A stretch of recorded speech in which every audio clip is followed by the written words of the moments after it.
தென்றிலே மெல்ல பேச அடுத்த வர எபிசோடில் பார்த்திங்க அப்படின்னா இந்த மாதிரி பரமனை பார்த்திங்க அப்படின்னா செய்யாத தப்புக்காக ஜெயிலில் தூக்கி வச்சிருக்காங்க. இளமதிக்கும் பரமன் மேலே ஒரு தப்பும் இல்லை, எப்படியாவது அவனை வெளியே எடுத்துடணும்னு சொல்லிட்டு நினைக்கிறாங்க. ஆனால் இதுக்கு பின்னாடி கலாமா தான் இருக்காங்க. அதை வந்து பரமனுக்கு புரிய வைக்கணும்னு சொல்லிட்டு அவங்க ட்ரை பண்ணுறாங்க.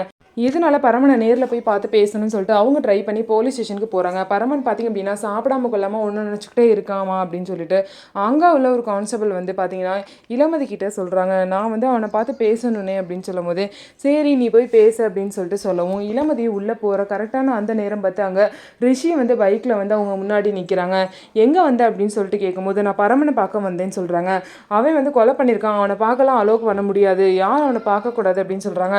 நான் பரமனை பார்த்தே ஆகணும்னு சொல்லிட்டு பிடிவாதமாக உள்ளே போக ட்ரை பண்ணுற இளமதியை பிடிச்சு கீழே தள்ளி விட்டுடுறாங்க ரிஷி.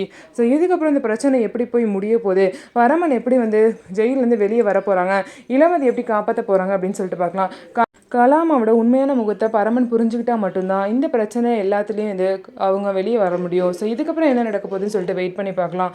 நம்ம வீடியோ உங்களுக்கு பிடிச்சிருந்தா நம்ம வீடியோவை லைக் பண்ணிவிட்டு பாருங்கள்.